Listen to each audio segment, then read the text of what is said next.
Hey guys, it's Silver Snorlax, and I am back today with PSA Returns Round 34, Part 2. Obviously, Part 1 we kind of went over and reviewed the round, and this is one of the largest rounds I've ever had on the channel before, including one of the largest single user submission rounds. So it's full of really cool stuff, and I just kind of want to continue that trend. Let's jump into the users who actually submitted, as that's what you're here for. So let's go ahead and start it off on this left-hand side. These cards were submitted by Lindsay M., who's awesome to freaking deal with. I've dealt with her a couple times. I've done cards for her a few times, and she's like one of the nicest, crazy professional people on the face of the planet. So it's always really nice getting cards from her. The downside to that seems to be that she unfortunately got some lower grade cards on her particular round. I think they're pretty obvious. She must have known going in that they would score the way they did. But in particular, this Kyurem EX, it is so off-centered. It is actually really cool. I mean, if you see that bottom border, it almost doesn't exist. I mean, it's a promo card, to be fair, and those promos they come out of the box weird, and they aren't printed great to begin with. But just looking at how off-center that card is crazy. I know there are some people who like to collect just off-centered cards, or cards that have some kind of odd behavior to them, whether it be off-centered, some kind of weird printing glitch or whatever. So there's always a niche for this, but that's why you're going to see an excellent 6 on this one in particular, is due to that crazy off-centering. Even the back kind of shows and reflects it. You can see that very small border, the bottom versus the top. So aside from that, card's actually in very good condition. It's just that centering that kills you a little bit. So start off with that Kira. Then we'll bump up that grade a little bit to a 9 with White Kyurem EX, the full art. Phenomenal card. A PSA 10 Blue Shock Mega Mewtwo, which is just a gorgeous card. Love Mewtwo. Mewtwo's one of my favorite Pokemon. Followed up with the Y version. A full art Mewtwo EX English. And the Japanese counterpart. So we'll be seeing lots of Mewtwo here. Mint 9 Mega Mewtwo EX. Really great full arts here. Another one, and this one received an 8.5.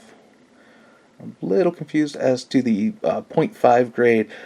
PSA does this thing where if they're right on the border, they'll give you an 8.5. A lot of times that 8.5 means closer to 9 than it is to 8.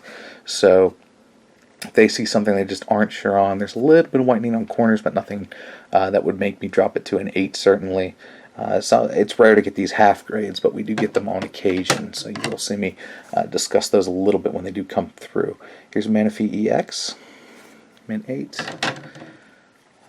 Mint 9, Espeon EX, Gem Mint 10, Crazy Rayquaza, Mega Rayquaza. I love all the color that goes into this card. She also submitted some stuff that we don't typically see. This is from 95 Marvel Masterpieces, which I actually don't know a whole lot about my comic books or anything, but this is a cool card. I remember when I get the original submission, just taking a look at it and going, wow, that's very colorful, holographic, amongst other things. I like the fact that when we get other cards from different series, different whether it be sports, different TCGs, whatever it is, they're always something fun and different to look at, so I always appreciate that. Corkro Mew, Battle Festa Pikachu. Seen a lot of these days. These are very popular. Came back as a Gem Mint 10 for. Another really cool Gem Mint 10 card that you don't see as a Gem Mint 10 too often is this Charizard EX from Flashfire, so awesome job for Lindsay. Moving on to the Mint 9 Blastoise EX Full Art from X and Y.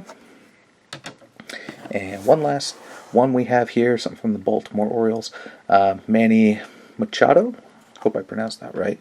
Again, not hugely familiar on my sports stars either, but Lindsay sent a lot of really cool stuff, so I'm glad we got to take a chance to look at all of that. So she's got quite a collection going, so awesome stuff for her. Moving right along, these cards are from Killer Red 09 here on YouTube. Sent a number of Entei's. He's an Entei collector. I did want to show one card in particular. This card was submitted to me as part of his order. Unfortunately, this is a card that was actually drawn on by an artist if I can get that glare off the card from the CS1 here, you can take a look at it. It's really cool, don't get me wrong, it's really freaking cool. The problem is PSA doesn't grade anything like this with its standard grading service. However, you can do something called green label encapsulation for stuff that has been altered, or if you've like actually made and printed your own set of cards yourself and aren't part of like an official set from like Topps or Wizards of the Coast or whatever the case may be. They do offer something like that, but unfortunately for this particular set of grading, they will not grade something like this. This was actually something I found it on Etsy as well. There's an artist who does these, will kind of color over the card and stuff and kind of give it its own background a little bit. So that's really, really cool. I did want to show that off because that's something I don't see every day. But let's move on to the rest of his Entes. We have Entei Gold Star coming in excellent to mint, or excellent 6. A couple things that were problematic with that card. The corners in particular were a little rough. You can see that top right one. You can see a lot of whitening. That top border on the left here, again, there's a lot of whitening. You see some kind of fading on it. There's a couple of things that I don't typically see on excellent 6s that I would typically fault, such as your centering or severe whitening or creases. Hairline creases is typically what I miss on my own evaluations. This is something that you can tell the card has just aged. A lot of people, when they bring cards to me for in-person appraisals, which is something I actually do through my work for like friends and stuff, if they ever bring me stuff, something I'll actually look at with them is how much it has faded, and if it has that kind of coloring or warping, if it looks like it's been exposed to a lot of moisture. This is why I tell people when they store their cards, keep an eye on how you're storing them, as that's very important for their long-term protection, amongst other things. This is a good example of a card that has maybe seen some of those things, potentially has seen some of those things, and again, something I don't see a whole lot when I do grading for people, as they tend to bring me just the most high-value stuff they possibly can. However, if you're an Entei collector, like Killer Red is, this is freaking cool, so you just want to have it graded. Not everybody has an Entei Gold Star, and this is something really cool to add to their collection. So I did want to point that out. If you have cards like this, and 99% of the people that bring me cards on in-person appraisals have cards exactly like this and say they're mint, they are in fact not mint. And I have to go through and explain, well, this is warping, this is whitening, this is fading, this is, things that you would, a lot of, kids from the 90s and early 2000s I should say, in their collections, and they just kind of got this way. So regardless, though, this is a cool card. It's a gold star. Who doesn't love gold stars? So cool card for Killer Red. We'll move on to the rest of his Entei collection. So we have just another Aquapolis Entei, Mint 9. We actually have 2 of these. He got a Mint 9, and he also received a 10. And the first one I had was a hollow version. This is the non-hollow from Wind from Sea Japanese version. There we go. Entei from Call of Legends, Mint 9. Some of these cards were submitted to me on regrade because PSA, for whatever strange reason, didn't grade them. I believe this was one of them. It was either the silver one or the blue one. These are Meiji or Meiji. Excuse me on the pronunciation of some of these, as I will miss these a little bit. But these are cool cards as well. When it first came through me, I said, wow, it's a really cool thing. I can't wait to see that encapsulated. And it looks awesome encapsulated. It looks even better given the fact that it's a PSA 10. Here's the card that was actually drawn over in terms of the artwork that I was discussing earlier. You can actually see, if I can get that glare off, that's what the original artist used, was this card, and just kind of drew over it. So that's pretty cool.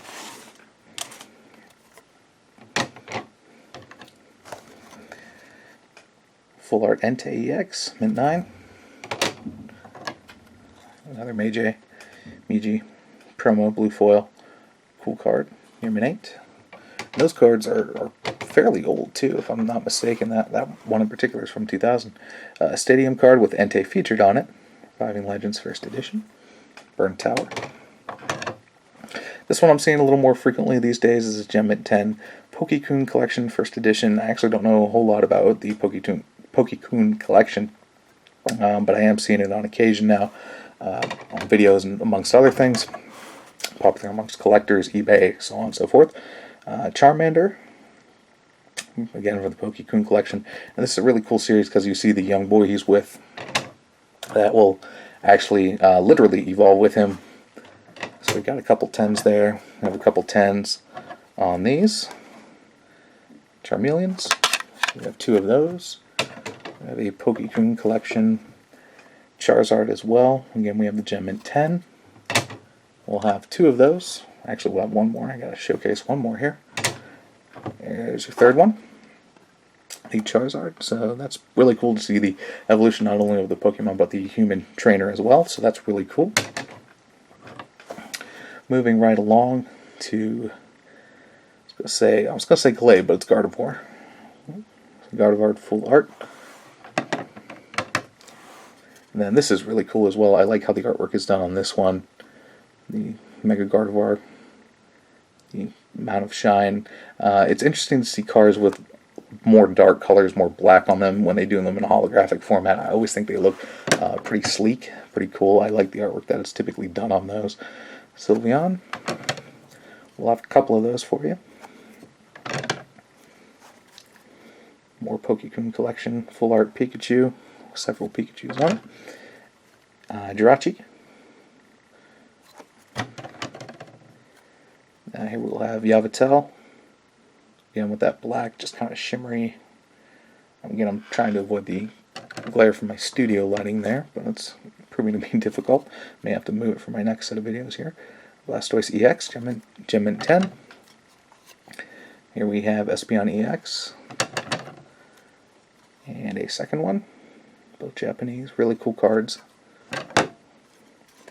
Gotta love Gyarados.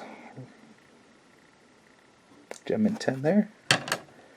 And finally, this is a Junior Rally. Gosh, do I have that in the correct pile? I say the Junior Rally was actually part of Killer Reds. I'll double check my paperwork in a minute here, but I'll showcase the card anyway. That's a Gem Mint 10. I'm fairly certain that's Killer Red, so we'll have to move that over. Alright. Very cool. Actually, you know what? It is a part of Killer Reds. Yep, it was just last on a submission form. Okay, I just realized, despite this video going for 12 minutes, I've actually only done 2 users on this particular part. So I'll go ahead and cut right here as we can move into a 3rd part, and then we'll start moving into, gosh, we might have 5-6 parts here. We might have more. So stay tuned for tomorrow, guys. Thank you again so much for your continued viewership. Look for an upload tomorrow. Thanks for watching.